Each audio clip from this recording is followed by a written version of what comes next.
Memphis, Tennessee, September 3, 1973. Elvis Presley was visiting a friend at Baptist Memorial Hospital when he heard someone crying in a stairwell. He found a nurse having a breakdown after losing a patient.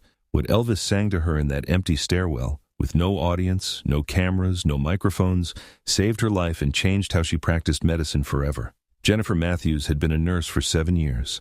She'd seen death before, too many times.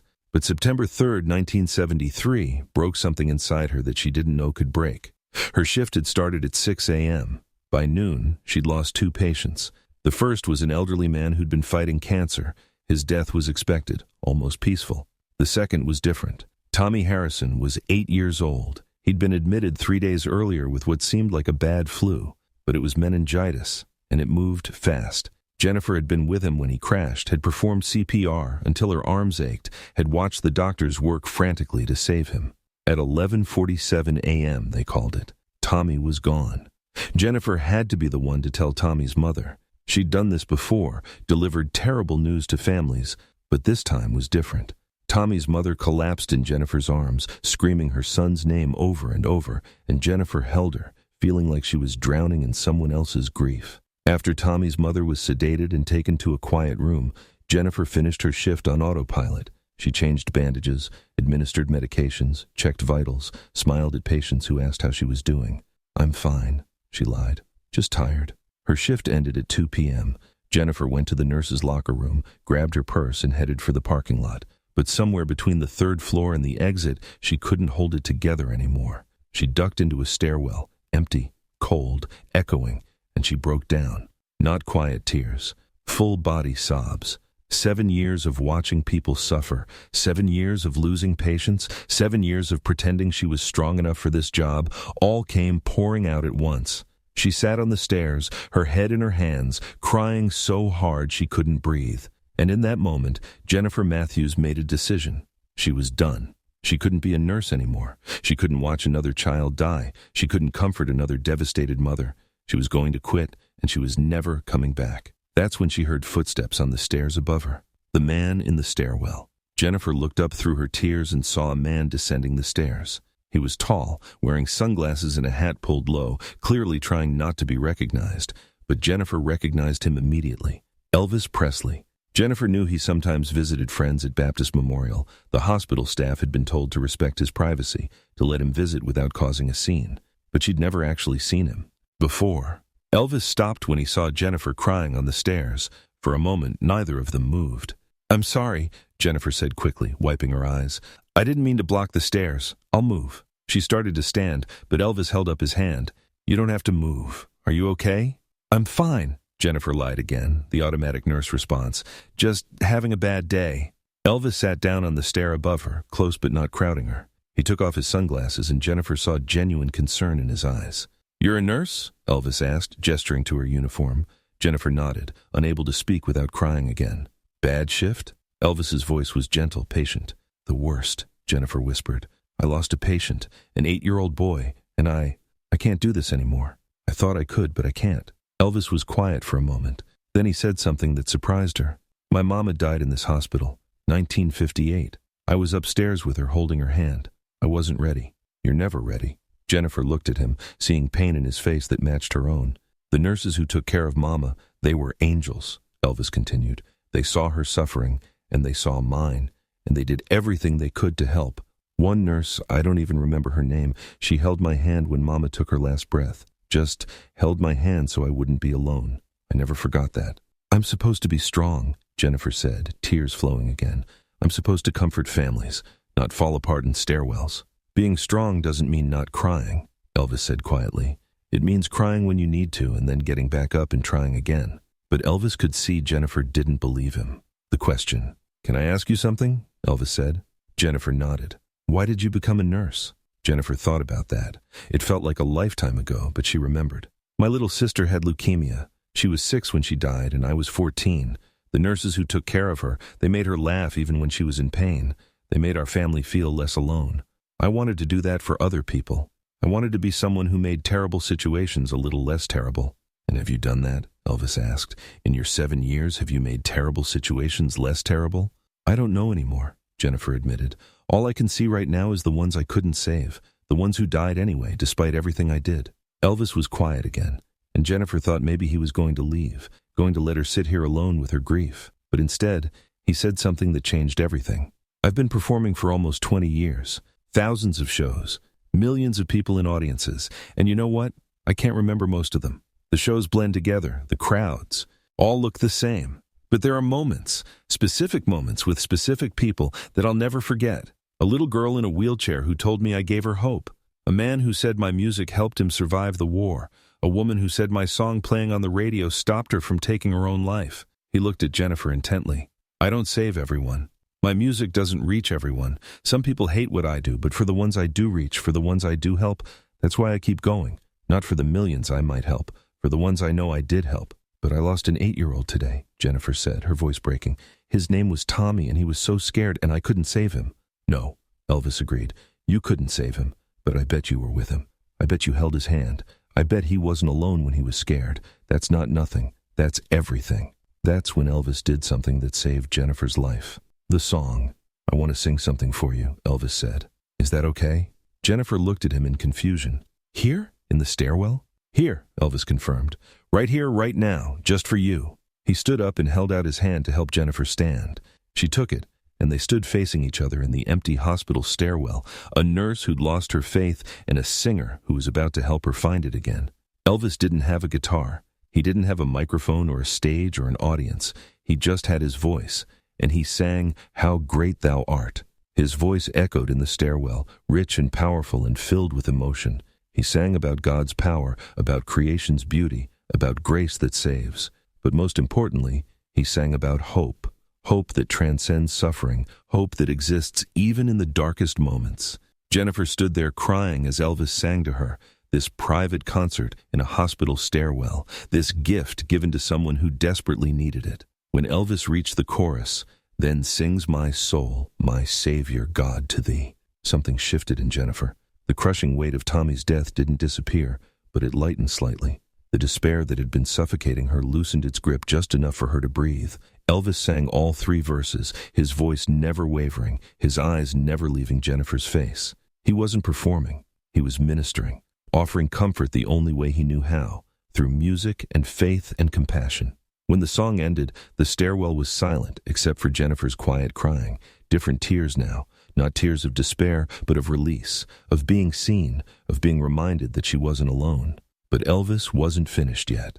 The conversation. Elvis sat back down on the stairs, and Jennifer sat beside him. For a few minutes, neither spoke. Then Elvis said, My mama used to tell me that we're all just doing the best we can. That's all God asks of us. Not that we save everyone or fix everything, but that we show up and do our best with what we've got. I don't feel like my best is good enough, Jennifer admitted. Your best saved Tommy from dying alone and scared, Elvis said. Your best gave his mother someone to collapse into when her world ended. Your best has probably saved dozens of other patients over 7 years. Your best matters, even when it doesn't feel like enough. Jennifer was quiet, processing this. Can I tell you something? Elvis continued. I've been struggling lately. With my health, with my career, with just life. Some days I wake up and I don't want to perform. I'm tired. I'm in pain. I don't feel like I have anything left to give. But then I remember why I started doing this. Not for fame or money, but because music makes people feel something. Because connecting with people matters. Because showing up, even when you're tired, is important. He looked at Jennifer seriously. You're tired. You're hurt. You just experienced something traumatic. But walking away from nursing because of one terrible day means all the future patients you could help won't have you. And that would be a tragedy. What if I lose another child? Jennifer asked. What if I can't handle it next time? Then you'll cry in a stairwell again, Elvis said simply. And maybe someone else will sit with you and remind you why you started. That's how we survive the hard stuff. We let ourselves feel it, and then we let other people help us carry it. What Elvis said next became Jennifer's life philosophy. The promise. I want you to make me a promise, Elvis said. What? Jennifer asked. Don't quit today. Don't make this decision while you're in the middle of the pain. Give yourself time. Go home. Rest, grieve, talk to someone, and then, in a week or a month, when you've had distance from this terrible day, if you still want to quit, then quit. But don't let this one day, as awful as it is, erase 7 years of helping people. Jennifer thought about this. And if I come back and it happens again, if I lose another patient, then you'll remember Tommy. Elvis said. You'll remember that you showed up for him when he needed you. You'll remember that his mother didn't have to be alone in that moment because you were there. And you'll remember that nursing isn't about saving everyone. It's about being present for people when they're suffering. That's sacred work. Elvis reached into his pocket and pulled out a card, his personal phone number at Graceland. He handed it to Jennifer. If you're ever having a day like today, if you ever need someone to remind you why you do what you do, you call this number. I mean it.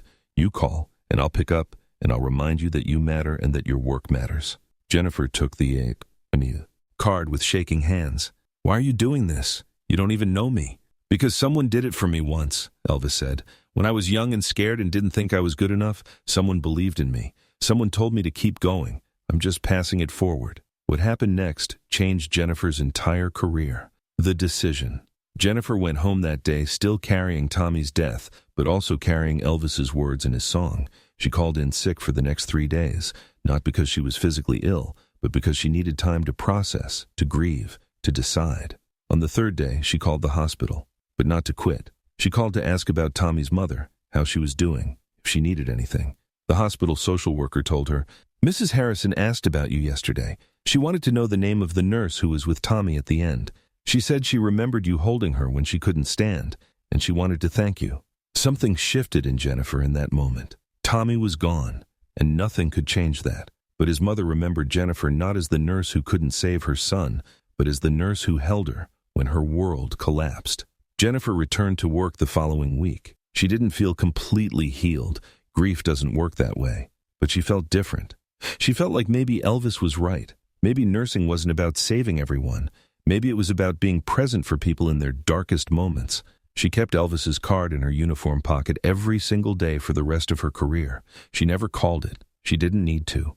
Just knowing it was there, knowing that someone understood and cared, gave her strength. But the impact of that stairwell encounter went far beyond Jennifer. How Jennifer changed medicine. Jennifer Matthews worked as a nurse for 33 more years after that September day in 1973. She never forgot Tommy Harrison, but she also never forgot what Elvis taught her in that stairwell. She developed a philosophy of nursing that she taught to every new nurse she mentored. We're not here to save everyone. We're here to be present for people when they're suffering. Sometimes that means celebrating when they heal. Sometimes it means holding them when they die. Both are sacred. In 1985, Jennifer became the head of pediatric nursing at Baptist Memorial Hospital. She created a support program for nurses dealing with patient deaths, a formalized version of what Elvis had given her in that stairwell. Nurses who lost patients were given mandatory time to grieve, access to counseling, and peer support from other nurses who understood. The program dramatically reduced nurse burnout and turnover in the pediatric ward. Other hospitals started copying it. By the 1990s, the Matthews Protocol, as it came to be called, was being taught in nursing schools across the country. In a 2003 interview about her career, Jennifer was asked about her philosophy on nursing. She told the story of Elvis in the stairwell, the first time she'd ever shared it publicly. Elvis Presley saved my career that day, Jennifer said. But more than that, he taught me that breaking down doesn't mean breaking, that crying doesn't mean failing, that we can hold pain and purpose at the same time. Every nurse I've mentored, every protocol I've created, every patient I've cared for in the 33 years since that day, all of it traces back to what Elvis taught me in a hospital stairwell when I was ready to quit. But there's more to this story that Jennifer discovered years later. Elvis's own struggle. Jennifer didn't know it in 1973, but Elvis was fighting his own battle with hospitals and grief. He'd been hospitalized multiple times that year for various health issues.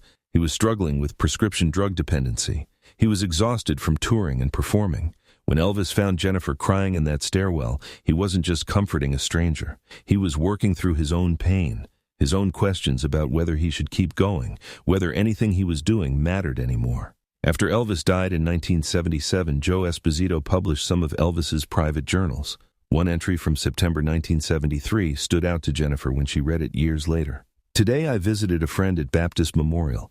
On my way out, I found a nurse crying in a stairwell. She'd lost a young patient and was ready to quit nursing. We talked for a while, and I sang "How Great Thou Art" for her, trying to help her see that her work matters even when she can't save everyone. Talking to her helped me more than I think I helped her. She reminded me why I do what I do. It's not about the number of people in the audience or the money or the fame. It's about connecting with one person who needs to hear something they're not hearing anywhere else.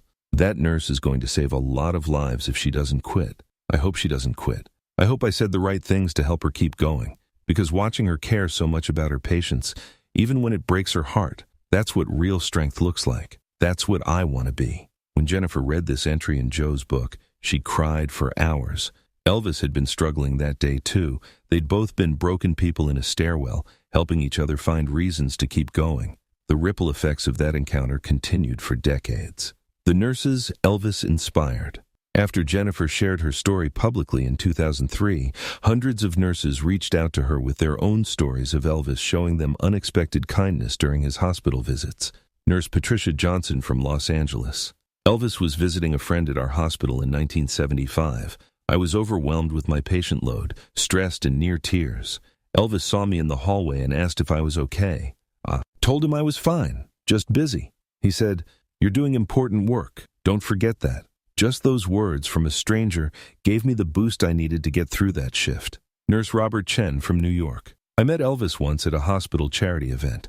He asked me how long I'd been a nurse, what I liked about it, why I chose this career. He talked to me for 20 minutes like my answers actually mattered to him.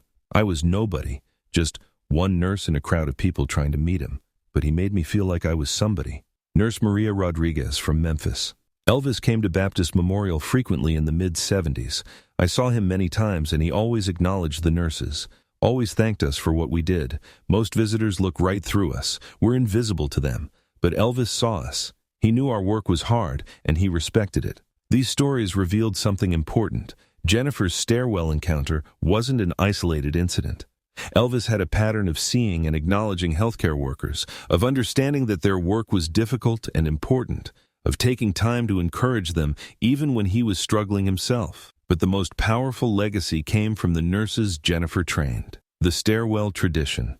Jennifer retired from nursing in 2006 after 40 years of service. At her retirement party, her colleagues revealed something they'd been doing for years without her knowledge. When a nurse at Baptist Memorial had a particularly difficult shift, when they lost a patient or felt like quitting, other nurses would take them to that same stairwell where Elvis had sung to Jennifer.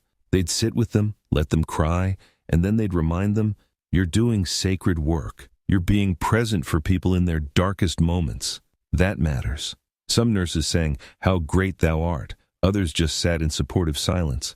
But the stairwell had become a sacred space, a place where nurses could break down and then find the strength to continue.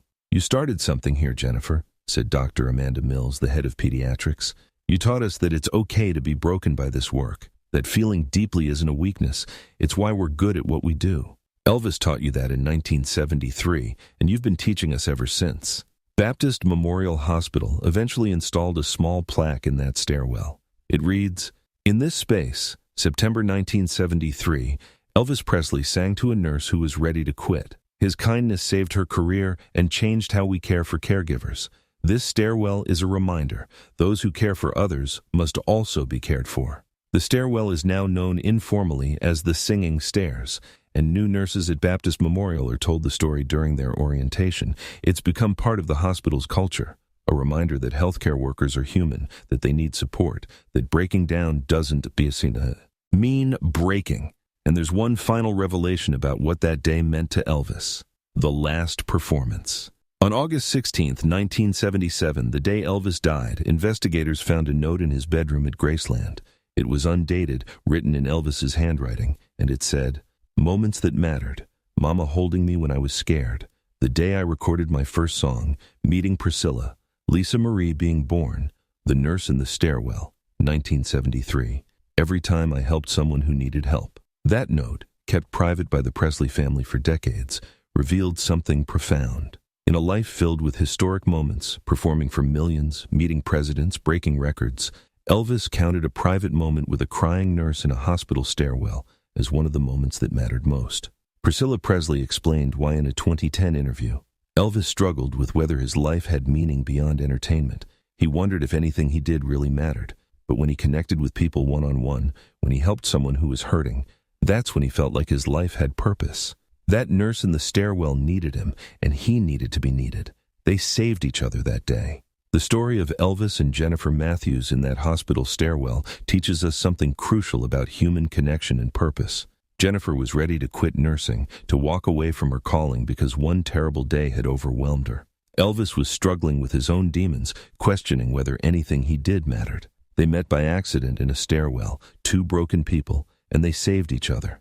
Elvis saved Jennifer by reminding her that nursing isn't about saving everyone, it's about being present for people in their suffering. That showing up matters, even when the outcome isn't what you hoped for. Jennifer saved Elvis by reminding him that his gift for connecting with people, for using music and words to comfort and encourage, had real power beyond fame and fortune. Think about this. How many people around you are having their worst day? How many are ready to quit something important because they're overwhelmed by failure or pain? How many need someone to sit with them and remind them that their work matters, that their presence matters, that they matter?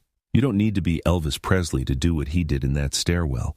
You just need to be willing to stop, to see someone who's suffering, to offer comfort or encouragement or just your presence. Elvis didn't have a guitar that day. He didn't have a stage or an audience or cameras. He just had his voice, his time, and his willingness to be present for someone who needed it. And that was enough. That was everything. Because sometimes the most important performances happen in empty stairwells with an audience of one.